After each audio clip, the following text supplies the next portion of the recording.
Okay, so we got a 2013 Honda Fit, low 1.5 liter engine. We got 126,000 kilometers on it, and the complaint was you could barely move the thing past 10 kilometers an hour. So it's got cylinder 3 misfire codes. So if we just quickly run it, again, this might be a really quick video because the person's hanging around. I don't know how much I'll be able to film, but hopefully we can make something out of it.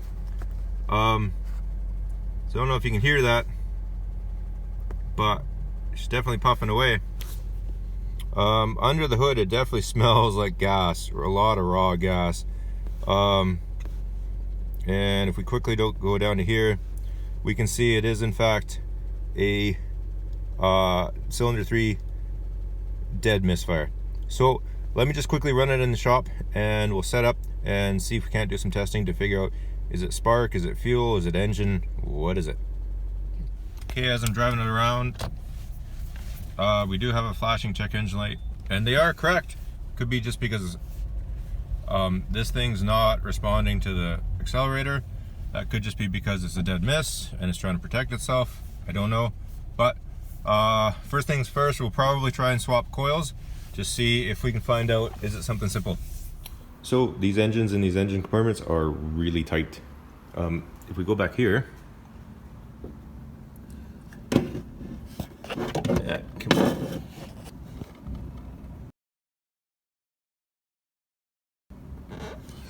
I don't think I can get my hand around there. So I'm gonna go for removing all of this box stuff because we want cylinder 3, which is kind of more towards this end. So I'm gonna remove all this and go from behind, rather than trying to remove the intake part, the plenum.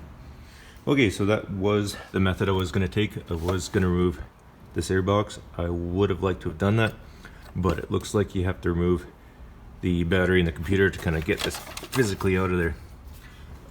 So I am just going to blindly go by feel through there. Well, I think there's your problem. That's what came out, and that's why it smelled like gas, and that is why it sounded like an exhaust leak.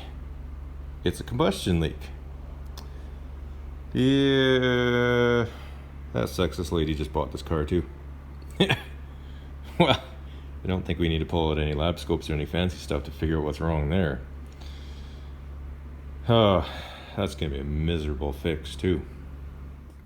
So this is definitely a car to run from. We got the plug end coil out, so it's an open hole. Of course, that's not a good thing. But we got the fuel injector unplugged for that cylinder, so it's not spraying fuel. So it should still run on the 3 other of the 4 spark plugs. Or sorry, 3 of the 4 cylinders should still run, but oh, it's not running. She's dying really bad. So this is definitely something you want to run from. I guess the lady just bought this at the dealership, not at Honda. There we go. So it's just doing that. I wouldn't even attempt to put a Heli-coil in that. No way. What else has this done to the engine? So this lady just bought this vehicle at a different dealership. You know what? Sometimes, not saying that always is a problem, but in this case, it was just a problem vehicle. Yeah, this thing's scary. Best thing to do, take it back. Say nope. Because yeah, you don't want to try and do a Heli-coil job and then, you know, own this engine. Yeah, we're just trying to drive it to a spot where the tow truck can pick it up, and that's proven to be a bit of a challenge. Yeah, it gets to this point, you can go full throttle and she just dies. But we are just at the parking spot, so we will park it and the tow truck can pick it up and we'll figure out what they want to do from there. Well, this vehicle is raising all kinds of alarm bells. Time to run. Hopefully she still can.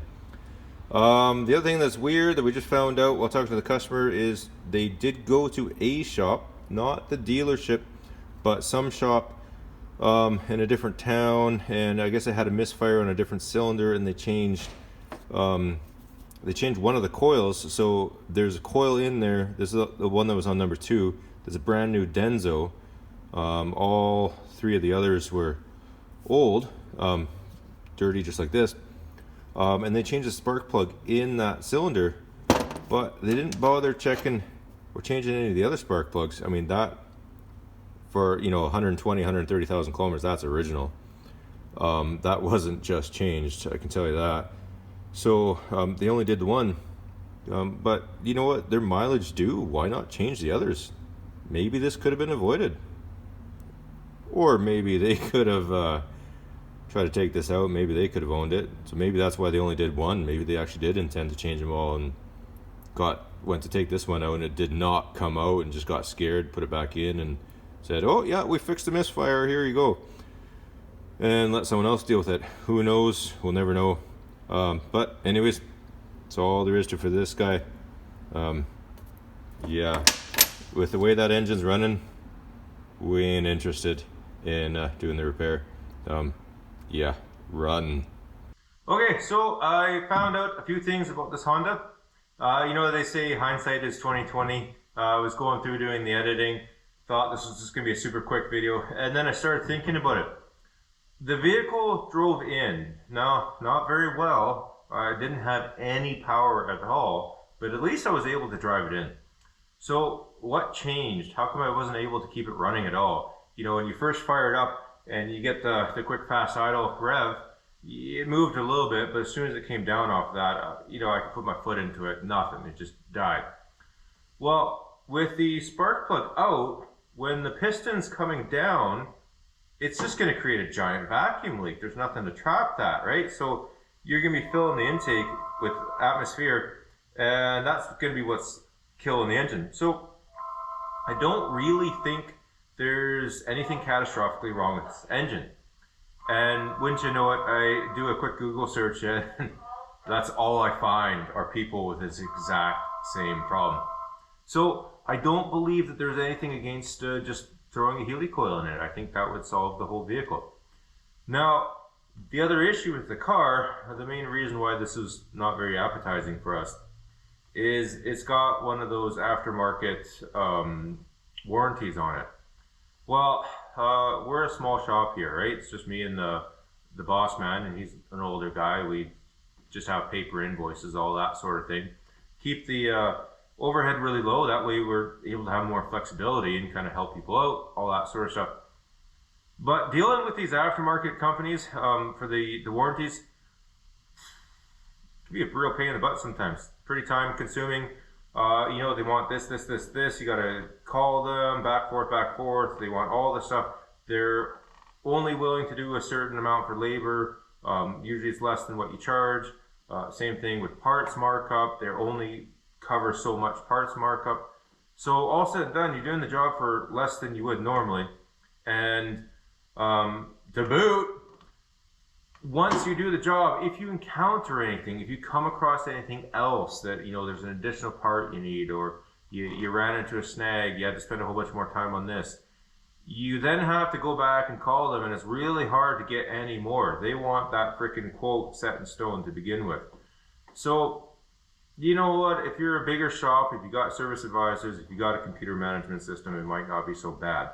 But for a small shop like this, and also we got so much out there in the parking lot anyways, it's hard for us to say yes or to want to do stuff like that, just because we got other people that we got to focus on. So you just pick your battles. Stuff like this, we don't charge the customer for. We're not really doing any work, so here's your keys back. We feel that you could get a better chance of getting good results going back to the dealer because they sold the warranty. They might have more clout with the warranty service, and also you might be able to, since she's had so many issues with this car, you might be able to get some extra concessions out of them because of that, right? So that was it. I just wanted to kind of mention that yes, it is a common problem with these. Sometimes you got something weird. Google can be your friend, and you know what?